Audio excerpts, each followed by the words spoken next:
नमस्कार, मैं आकाश गुप्ता एक बार फिर से लाया हूं एक जबरदस्त पॉडकास्ट फिटनेस क्रेवर्स एकेडमी के इस चैनल।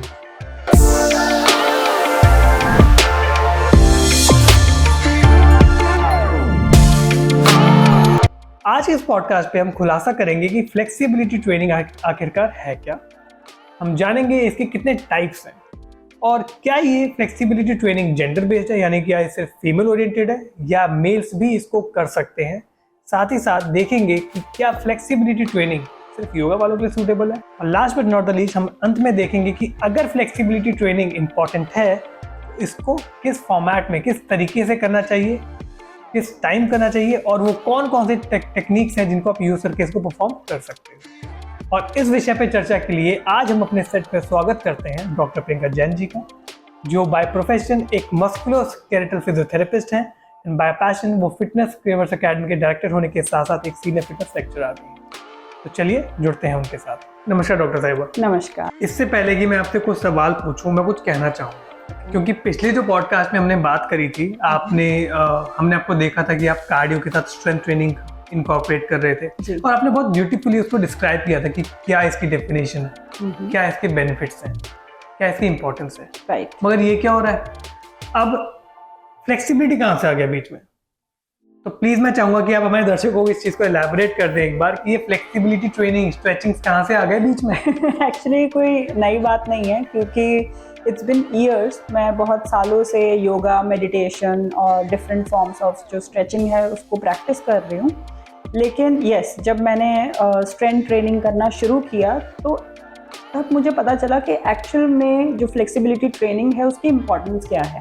अब हम लोग स्ट्रेंथ ट्रेनिंग करते हैं तो उसमें we have to lift weights, अब चाहे वो आपके बॉडी वेट हो या फिर डंबल, बार्बल्स, वेट प्लेट्स का वेट हो। तो आपने ये देखा होगा कि जब हम लोग स्ट्रेंथ ट्रेनिंग करते हैं तो उसके बाद हमारी बॉडी काफ़ी सोर रहती है। अब मैंने क्या ऑब्जर्व किया कि अगर तो स्ट्रेंथ ट्रेनिंग के बाद मैं फ्लेक्सिबिलिटी ट्रेनिंग करती हूँ, यानी स्ट्रेचेस करती हूँ, तब मेरी बॉडी से सोरनेस चली जाती है। इनफैक्ट अगले ही दिन मैं बहुत रिजुविनेटेड फील करती हूँ। I use to feel very fresh और स्ट्रेंथ ट्रेनिंग करने में भी बहुत मज़ा आता है। बट जब भी मैंने फ्लेक्सिबिलिटी ट्रेनिंग को स्किप करने की कोशिश की, यानी स्ट्रेचिंग से जिस तरीके से हम सभी यूज टू हैं भागने के, तो अगर मैंने वो नहीं किया तो मुझे सोरनेस का सामना करना पड़ा है। तो इससे हमें एक चीज़ तो पता चलती है that there is a direct correlation between strength training and flexibility training. तो एक तरीके से एक दूसरे से जुड़े हुए हैं। करेक्ट। अब फ्लेक्सिबिलिटी को समझने के लिए पहले आपको दो शब्दों को समझना पड़ेगा, that is extensibility and elasticity. अब एक्सटेंसिबिलिटी क्या होता है? खींचना तो हमें पड़ेगा, इसीलिए इसको जब हम डिफाइन करते हैं तो हम क्या कहते हैं कि जो फ्लेक्सिबिलिटी है, it is the ability to stretch your soft tissue structures. जैसे कि हमारी बॉडी में मसल्स हैं, लिगामेंट्स, टेंडन्स और इनफैक्ट फेशिया भी है जो एक कवरिंग है आपकी मसल की। तो आप में कितनी कैपेसिटी है उसको स्ट्रेच करने की, यानी लेंथनिंग, इनकी लेंथनिंग होगी। तो इसी को एक्सटेंसिबिलिटी बोलते हैं। बट अब इनको वापस भी तो अपनी पोजीशन में आना चाहिए, they have to regain their original length.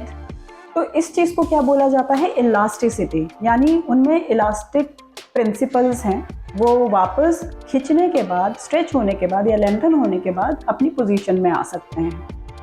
तो ये दोनों टर्म से बना हुआ है आपका फ्लेक्सिबिलिटी, जिसमें एक्सटेंसिबिलिटी तो रहेगी लेकिन उसके साथ इलास्टिसिटी भी रहेगी। अब ये होना भी ज़रूरी है। फ्लेक्सिबिलिटी अगर नहीं होगा तो फिर जो ये स्ट्रक्चर्स मैंने आपको बताया, लाइक मसल्स, लिगामेंट्स, टेंडन्स, तो ये सब आपके एक जॉइंट को सराउंड करके रखते हैं, यानी इन्होंने घेरा हुआ है आपके जॉइंट को। तो अगर ये टाइट हो जाएंगे तो क्या आपका जॉइंट जो नेचुरली उसको अलॉटेड है रेंज ऑफ मोशन, क्या वो मूव कर पाएगा उस रेंज ऑफ मोशन में? नहीं, तब आपके जॉइंट का मोशन भी रिस्ट्रिक्टेड हो जाता है। तो उस केस में yes, flexibility is very very important. I guess very beautifully explain जो भी आपने ये चीज़ बताई। बट अगेन एक और जो हम कहते हैं ना, एक मेंटल ब्लॉकेज होता है लोगों के मन में, तो ये है कि अगेन आप फिर उनको जब फोकस करते हो तो भाई आपको करना चाहिए फ्लेक्सिबिलिटी के बारे में, ट्रेन करो अपने आप को, तो अगेन उनके माइंड में एक इमेज क्रिएट होती है योगा। राइट, कहते हैं योगा से ही होगा। Yes yes. तो वही वाली बात है कि क्या वाकई योगा से ही होगा? तो क्वेश्चन ये है कि ये जो स्ट्रेचिंग है, क्या ये योगा है या फिर योगा स्ट्रेचिंग है? सी योगा से बिल्कुल होता है, ये मैंने भी देखा है। और I am going to answer this question to the best of my knowledge, but उससे पहले मैं क्षमा याचना करना चाहूँगी उन योग के गुरुज़ को, टीचर्स को जो प्रैक्टिस करते हैं योग को। अगर मुझसे कोई गलती हो जाए इस आंसर को करने में तो प्लीज़ अपॉलॉजीज आप एक्सेप्ट कर लीजिएगा। So what I think is, जितना मेरी नॉलेज में है, योगा एक बहुत ब्रॉडर टर्म है और योगा के अंडर जो हम स्ट्रेचिंग्स की बात करते हैं ना, वो बहुत एक छोटा सा पार्ट है। तो आप ये बोल सकते हैं that stretching is a part of yoga, but yoga is not a part of stretching. You know, again it's a big term. तो अभी आपने बहुत ब्यूटीफुली इसे एक्सप्लेन किया कि yoga is not only about stretching. हाँ, stretching is a part of yoga. Got it. तो अब मैं एक बहुत सीधा सवाल पूछता हूँ आपसे कि वो कितने तरीके हैं कि जिनको आप यूज करके अपनी बॉडी को स्ट्रेच कर सकते हो? How many ways are there? काफ़ी सारे तरीके हैं वैसे। अब जैसे जो सबसे कॉमन तरीका है, आई थिंक सब लोग उसे यूज़ भी करते हैं और मैं भी जिसे सबसे ज़्यादा प्रैक्टिस करती हूँ, that is static stretching. But उसके अलावा भी हमारे पास लाइक डायनामिक स्ट्रेचिंग है, active stretching, then we have SMR techniques, आपने शायद सुना होगा, सेल्फ मायोफेशियल रिलीज टेक्निक्स होती हैं। And then we have PNF techniques that are also stretches, and then we have ballistic stretchings। तो इस तरीके से काफ़ी सारी stretchings। तो जैसे कि अभी आपने बताया कि आप स्टैटिक स्ट्रेचेस के फ्रीक्वेंट प्रैक्टिशनर हो, आपको ज़्यादा प्रेफरेबल है। Right। तो मैं चाहूँगा कि आप जनता को इस चीज़ के बारे में एलैबोरेट करें कि स्टैटिक स्ट्रेचेस आखिरकार होते क्या हैं और इनको कैसे परफॉर्म कर सकते हो, कुछ बारीकियों के बारे में जिसका वो ख्याल रख सके। स्टैटिक स्ट्रेचेस के नाम में ही आंसर है। स्टैटिक जैसे कि स्टेशनरी, यानी यहाँ पर आपको होल्ड करना पड़ेगा। ठहराव। एग्जैक्टली। तो इसमें होगा क्या कि यू नो, जब आप एक मसल को स्ट्रेच करते हैं यानी लेंथन कर रहे हैं, तो to the point of resistance, यानी जब आपको ये लगता है कि अब आप इसके आगे नहीं जा सकते एक मसल को स्ट्रेच करने के दौरान, तो वहाँ पर आपको रुकना है। You have to hold that position for minimum 30 seconds. और ये जो रिकमेंड किया है that is done by NASM, national academy of sports medicine. अब इससे होगा क्या, यानी जो हम ये होल्डिंग टाइम अपना रख रहे हैं मिनिमम 30 सेकेंड्स का, सबसे पहली बात इसमें आपका लेंथनिंग रिएक्शन बढ़ेगा, क्योंकि जब आप किसी मसल को प्रोलॉन्ग पीरियड ऑफ टाइम के लिए स्ट्रेच करके रखते हैं तो एक तो उसमें लेंथनिंग रिएक्शन बढ़ता है आपके मसल को रिलैक्सेशन बहुत अच्छे से मिलता है, मसल रिलैक्स हो सकती है बहुत अच्छे से। और तीसरा ये कि जो आपकी स्ट्रेच टॉलरेंस है वो कैपेसिटी इसमें बढ़ जाती है। दैट मीन्स स्ट्रेच को झेलने की ताकत, ठीक है, तो वो आपका इसमें जो टाइमिंग है वो इंक्रीज हो जाएगा। तो आप बेसिकली इसमें ये भी बोल सकते हैं कि ये एक ऐसा स्ट्रेच है जिसमें फोर्स लो रहेगा और जो स्ट्रेच होगा वो प्रोलॉन्ग पीरियड ऑफ टाइम के लिए होगा। ये सबसे कॉमन स्ट्रेच है जो मोस्ट ऑफ द जो फिटनेस प्रोफेशनल्स हैं उनके द्वारा यूज़ किया जाता है। बट देन अगेन, जैसा कि मैंने आपको बताया कि इट इज़ वेरी सब्जेक्टिव। अब ठीक है, बोला गया है कि मिनिमम 30 सेकेंड्स, बट अब अगर मेरी कैपेसिटी, यानी अगर मान लीजिए मैंने एक मसल को स्ट्रेच किया और अब मेरा जो होल्डिंग टाइम है वो सिर्फ 10 सेकेंड्स है, मैं उससे ज़्यादा नहीं अपने आप को उस पोजीशन में रख पा रही हूँ, तो ऐसा नहीं है कि अगर 30 सेकेंड बोल दिया गया है बुक्स के द्वारा तो आपको उतना ही रहना है। नहीं, 10 सेकेंड्स है तो ओके, आप अपना टाइम नोट कर लीजिए। अब आपका गोल ये होना चाहिए कि धीरे धीरे वो टाइमिंग बढ़ना चाहिए। आज 10 सेकेंड्स है तो आने वाले टाइम में it will be 12, then 15 seconds. तो इस तरीके से क्या होगा, आपको ये पता रहेगा कि okay, you are working towards extensibility and elasticity. आपका लेंथनिंग रिएक्शन के लिए आप वर्क कर रहे हैं, आप अपने स्ट्रेच टॉलरेंस के लिए वर्क कर रहे हैं। आपने जो भी ये एक तरीका बताया, इसमें मैं एक बात ऐड करना चाहूँगा जो कि मेरे को बहुत अच्छी लगी। क्या है ना, लोग जब कोई बुक पढ़ते हैं तो वो बोलते हैं नहीं, जो इसमें लिखा है हमें वही फॉलो करना है, 30 सेकंड तो 30 सेकंड। ये आपने बहुत एक अच्छी बात बताई कि अगर 30 सेकंड नहीं हो रहा तो भाई कोई बात नहीं है, थोड़ी कंप्यूटेशन ले लो जो आपकी बॉडी जिसको अलाउ कर सके। This is very very important for everyone out there to know कि जो बुक में लिखा है हमेशा आप उसको फॉलो ना भी करें तो भी कोई प्रॉब्लम नहीं है, कभी कभार अपने शरीर की भी सुननी चाहिए। आप थ्योरी हमेशा अलग रहता है और प्रैक्टिकल एप्लीकेशन की जब बारी आती है तो चीज़ें पूरी डिफरेंट हो जाती हैं। इसलिए हम लोग हमेशा कह देते हैं कि ये सब्जेक्टिव है, and this is something really correct कि हर किसी की बॉडी फिजियोलॉजी शायद बिल्कुल सेम हो, मगर रिएक्शन जो है उसका किसी भी चीज़ के प्रति वो अलग हो सकता है। Rightly sir.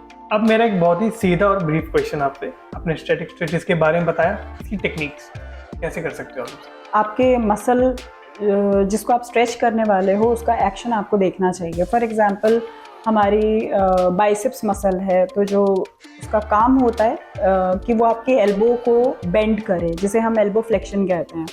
तो अगर आपकी जो मसल है वो आपकी एल्बो को बेंड कर रही है, तो उस केस में वो स्ट्रेच कैसे होगी, वो लेंथन कैसे होगी, जब उसका आप ऑपोजिट मूवमेंट करोगे, यानी आपको अपनी एल्बो को स्ट्रेटन करना पड़ेगा, जिसे हम एल्बो एक्सटेंशन भी कहते हैं। तो इसी तरीके से हम लोग इसमें स्ट्रेचिंग करते हैं। अब ट्रेपेजियस का मैं आपको एक एग्जांपल दे देती हूँ। तो ट्रेपेजियस में अगर आपको लेफ्ट साइड जो ट्रेपेजियस का होता है, ट्रैप्स जिसे कहा जाता है, अगर आप उसको स्ट्रेच करना चाहते हैं तो उसका एक एक्शन होता है कि लेफ्ट जो ट्रेपेजियस होगा, अपर फाइबर्स ऑफ ट्रेपेजियस, वो लेफ्ट साइड ही आपकी नेक को बेंड करता है। तो अगर आपको उसको स्ट्रेच करना है तो आपको राइट साइड अपनी नेक को ले जाना पड़ेगा, राइट साइड आपको बेंडिंग करनी पड़ेगी, ताकि जो आपका लेफ्ट साइड का अपर ट्रेपेजियस है, यानी उसके फाइबर्स हैं, वो स्ट्रेच हो जाएं। यानी सिंपली जहाँ जिस डायरेक्शन में मसल छोटा हो रहा है उसके ऑपोजिट उसे मूव कराओगे तो वो लिंदन यानी स्ट्रेच हो जाएगा। स्ट्रेच हो जाएगा। अब आपने स्ट्रेच किया तो उसमें आपको वहीं पर ही होल्ड रखना है 30 सेकेंड्स, जो हमने एक टाइमिंग बताया, but again it is subjective, जितना आपसे होल्ड हो पा रहे हैं आप उसे करिए। तो ये तो हो गया ट्रेपेजियस का। अब उसी तरीके से अगर मैं आपको एक और एग्जांपल दूं तो हम चेस्ट मसल्स का एग्जांपल ले सकते हैं, जैसे पेक्टोरालिस मेजर है, पेक्स जिसे हम कहते हैं, और इनफैक्ट एंटीरियर डेल्टॉइड है। तो इनको भी अगर हम स्ट्रेच करते हैं तो पहले इनका एक्शन पता होना चाहिए। तो ये क्या करते हैं, ये आपके शोल्डर को आगे मूव करने में हेल्प करते हैं, जिसको हम फ्लेक्शन भी कहते हैं, राइट, यानी फॉरवर्ड मूवमेंट करवाता है। तो दैट मीन्स ये स्ट्रेच कैसे होंगे, पीछे की तरफ, यानी आपको बैकवर्ड मूवमेंट करना पड़ेगा। अच्छा। तो हम उसमें करते क्या है, हम अपने जो हमारे आर्म्स हैं, हम या तो उसको पीछे ले जाएंगे। तो ऐसे बहुत सारे स्ट्रेचेस हैं, like behind the back shoulder stretch, wall stretch है, आप वॉल की हेल्प लेकर भी अपने शोल्डर्स को स्ट्रेच कर सकते हैं। तो इस तरीके से ये जो स्ट्रेचेस हैं ये परफॉर्म किए जाते हैं। बट आपको याद रखना है कि एटलीस्ट आप कोशिश करें, आपका गोल रहे कि मिनिमम 30 सेकेंड्स जो है वो आपका स्ट्रेच करने की कैपेसिटी आगे बढ़ना चाहिए। अब जनता जानना चाहती है एक बात, नहीं करेंगे तो क्या नुकसान है इस बात का? अगर ये स्ट्रेचेस नहीं कर रहे हम लोग, क्या हो जाएगा? तो इसी एग्जाम्पल से समझने की कोशिश करते हैं। जैसे मैंने आपको नेक के लिए कहा, ट्रैप्स के बारे में मैंने आपको बताया, तो आपने देखा होगा कि लोगों को नेक लॉक्स काफ़ी होता है, और उनकी जो नेक है वो ना तो रोटेट कर पाती है ना बेंड कर पाती है। तो अक्सर लोगों को जो नेक लॉक्स होते हैं वो इसी वजह से होते हैं, क्योंकि जो नेक मसल्स हैं वो उनकी कंटिन्यूस कॉन्ट्रैक्शन में चली जाती है। क्योंकि जब आप मसल को रिलैक्स नहीं करोगे, और अगर आप हमारी डेली लाइफ देखो, डेली एक्टिविटीज़ देखो, तो कभी हम मोबाइल में देख रहे हैं, कभी टीवी देख रहे हैं, कभी बुक्स पढ़ रहे हैं, या फिर कंप्यूटर पे बैठे हुए हैं। तो इनफैक्ट स्ट्रेंथ ट्रेनिंग आप करते हो, एक्सरसाइजेस करते हो, तो कंटिन्यूसली आपकी जो नेक मसल्स हैं वो कॉन्ट्रैक्शन में रहती है। बट उनको रिलैक्स करने के लिए क्या आप कुछ कर रहे हैं? अगर आप उन्हें रिलैक्स नहीं करेंगे तो ऑलरेडी हम ये बात कर चुके हैं कि ये आपके जॉइंट्स को पकड़ के रखती हैं, जो आपकी मसल्स भी हैं, जो सॉफ्ट टिश्यूज़ हैं। तो अगर आप इनको स्ट्रेचिंग्स नहीं करवाओगे तो फिर ये आपकी टाइट हो जाती हैं, टाइट होने के इनके चांसेस रहते हैं, शॉर्टन हो जाती है, जिसकी वजह से आपके जॉइंट को होल्ड करके रखती हैं, फिर ये उसे छोड़ती नहीं है, तो इसलिए नेक लॉक हो जाता है। और ऐसे ही हमने चेस्ट मसल्स की बात की थी, तो चेस्ट मसल्स में भी for example this is my chest muscle, so उसकी अगर आप लेंथ देखोगे, this length should be maintained.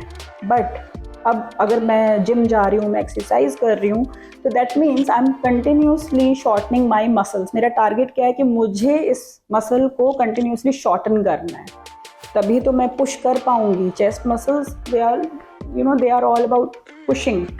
सो अब फ्लेक्शन में लगातार मैं अपनी मसल्स को छोटा कर रही हूँ, लेकिन अगेन वो अपना जो उनका लेंथ है वो रिगेन कर सकें, उसे रिटेन कर सकें, तो क्या उसके लिए आपने कुछ किया?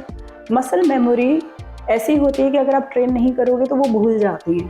तो उस केस में आपको हर चीज़ को ट्रेन करना है।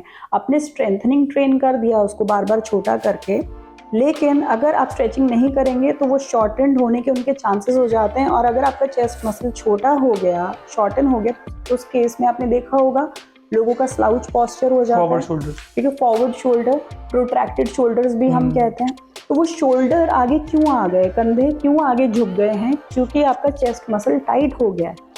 वो उसको छोड़ेगा तभी तो जॉइंट पीछे जाएगा। और आपकी बैक मसल्स वीक हो चुकी हैं, जिन्होंने कहा कि ओके ठीक है शोल्डर्स आगे जाओ।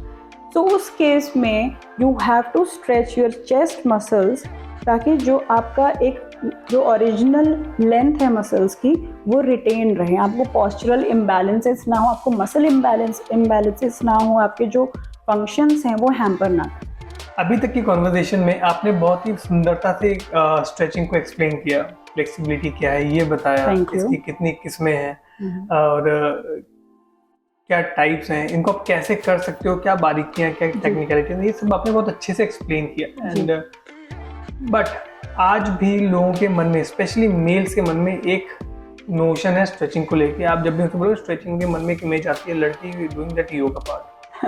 तो मैं आपके माध्यम से चाहूँगा कि आप इसको क्लियर अप करें, क्योंकि जो थॉट है कि ये जो स्ट्रेचिंग है ना ये फीमेल ओरिएंटेड है, ये उन्हीं को ज़रूरत है, क्या ये सही है या नहीं? सबसे पहले तो आप मुझे एक चीज़ बताएं, अगर मैं मसल्स की बात करूं तो क्या मसल्स दोनों में है? जी। लिगामेंट्स, टेंडन्स भी दोनों में है? जी। ओके, मैंने चेस्ट का एग्जांपल दिया था आपको मसल का, तो क्या चेस्ट का मसल अगर शॉर्टन होता है, टाइट होता है, छोटा होता है, तो वो भी दोनों में हो सकता है? जनता भी बोल रही है जी। सो दैट मीन्स जो स्ट्रेचिंग है वो दोनों के लिए बनी हुई है। ऐसा नहीं है कि सिर्फ फीमेल्स को ही स्ट्रेचिंग करना चाहिए और मेल्स को नहीं करना चाहिए। So it is for both. अब इसके बाद एक बहुत इम्पोर्टेंट क्वेश्चन, कब? यानी कि अगर मुझे अपने चेस्ट मसल को ट्रेन करना है, स्ट्रेचिंग ज़रूरी है, अभी तक हमने यही सीखा। यस। मैं स्ट्रेच करना चाहता हूँ, कब करूँ? सबसे एप्ट टाइम क्या रहेगा, एक्सरसाइज से पहले या फिर पोस्ट वर्कआउट? जो ये क्वेश्चन है ये काफ़ी डिबेटेबल रहा है इतने टाइम से और कंट्रोवर्शियल भी रहा है, क्योंकि सबके इसमें डिफरेंट ओपिनियंस रहे हैं और इनफैक्ट जो रिसर्चेस हैं ना वो आज तक चल ही रही हैं। तो मैं आपको दो तरीके से इसको मैं आंसर करना चाहूँगी। पहला, जो हम टेक्स्ट में पढ़ते हैं, बुक्स में पढ़ते हैं, तो आपको अलग अलग टाइमिंग्स उसमें मिलेंगी बुक्स में, और ये कहा गया है कि अगर आप प्री वर्कआउट, फॉर एग्जांपल अभी जैसे कि स्ट्रेंथ ट्रेनिंग करना है, चेस्ट आपको ट्रेन करना है, और उससे पहले अगर आप जाकर स्टैटिक स्ट्रेचिंग्स कर लेते हैं for a duration of like minimum 30 seconds, और या फिर जो भी टाइमिंग उस पर्टिकुलर कोर्स में दिया गया है, टेक्स्ट में दिया गया है, तो उसका कोई फ़र्क नहीं पड़ेगा। यानी आप स्ट्रेंथ ट्रेनिंग बहुत आराम से कर पाएंगे। There will be no effect on the strength और the power of the muscles. But अगर मैं दूसरा पॉइंट ऑफ व्यू आपको बताऊं तो फिजियोलॉजी हमें देखना चाहिए, और फिजियोलॉजी ये कहती है, इनफैक्ट एज पर रिसर्चर्स ये कहा गया है कि अगर स्टैटिक स्ट्रेचिंग करके हम मसल की फाइबर को एक दूसरे से दूर ले जा रहे हैं, हम उनको स्लाइड करवा रहे हैं, क्योंकि हम खींच रहे हैं मसल को, स्ट्रेच कर रहे हैं, लेंथन कर रहे हैं, तो आपके जो मसल फाइबर्स हैं वो दूर चले जाएंगे। अब उस केस में क्या होता है कि उनको वापस रिगेन करने में अपनी ओरिजिनल पोजीशन को एटलीस्ट 15 to 20 मिनट्स लगते हैं। तो अब हमें ये सोचना है कि अब अगर आप चेस्ट ट्रेनिंग के लिए गए हैं, स्ट्रेंथ ट्रेनिंग कर रहे हैं, तो उसमें लगातार आपको क्या करना है, अपनी मसल को छोटा करना है। लेकिन आपने तो पहले ही प्री वर्कआउट उनके फाइबर्स को खींच के दूर कर दिया, जिसे एटलीस्ट 15 to 20 मिनट्स तो लगेंगे वापस आने में। तो उस केस में क्या स्ट्रेंथ ट्रेनिंग में आप उस मसल को इफेक्टिवली वापस कॉन्ट्रैक्ट कर पाएंगे, जिसे हम कॉन्सेंट्रिक कॉन्ट्रैक्शन करते हैं, यानी शॉर्टन हो पाएगी क्या मसल? तो फिर बेटर ये रहता है कि जो मैंने अपनी प्रैक्टिस में भी देखा है, इनफैक्ट जो क्लाइंट्स पर भी मैंने जो चीज़ें ऑब्जर्व की है, तो ज़्यादातर जो बेनिफिट रहा है वो है कि पोस्ट वर्कआउट अगर आप स्टैटिक स्ट्रेचिंग्स करते हैं। But then still I will say it is subjective. आप अपने ऊपर एक्सपीरियंस करें, इसे आप खुद देखें, ताकि जो आपका एक्सपीरियंस है वो आप भी शेयर कर सकें।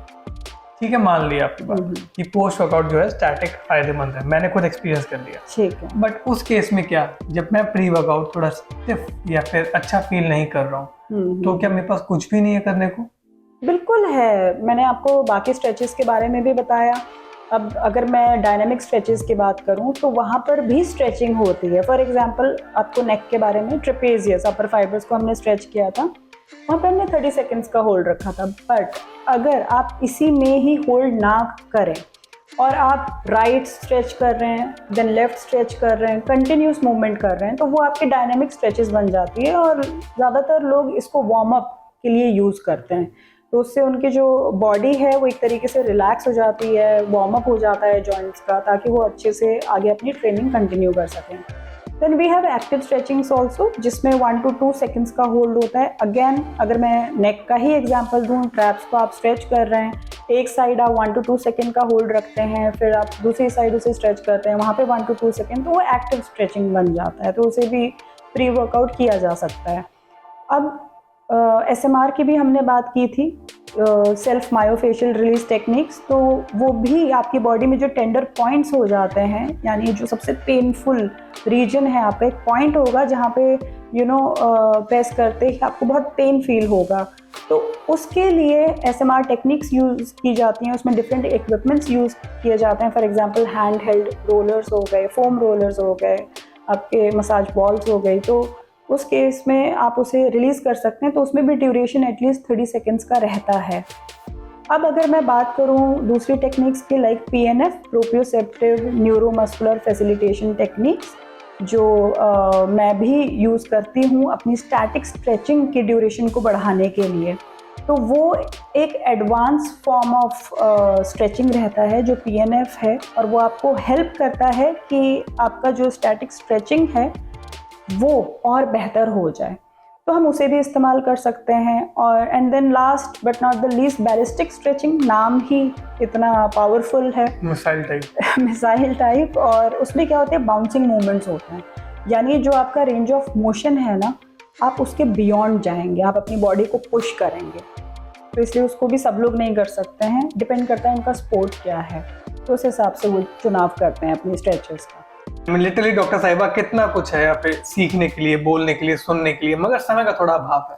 But I am very delightful कि आपने इतने सारे व्यूज हमारे साथ शेयर करे, इतने लोगों को एनलाइटन किया।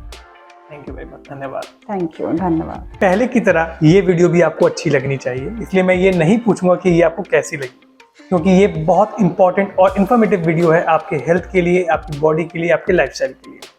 तो खूब लाइक करिए, शेयर करिए और सब्सक्राइब करिए हमारे इस चैनल को, विच इज फिटनेस क्रेवर्स अकेडमी। और नीचे दिए गए कमेंट बॉक्स का फायदा उठाओ, बताओ उसमें कमेंट करके कि आपको किस टॉपिक पे एक डिटेल्ड वीडियो चाहिए, ताकि हम उस पर एक इन्फॉर्मेटिव वीडियो बना सकें। और हमारे साथ जुड़े रहिए ताकि हम आगे भविष्य में ऐसी ही उम्दा वीडियो आपके लिए बनाते रहें। तो तब तक के लिए व्यायाम करें, अच्छा खाएं और खुश रहें। धन्यवाद।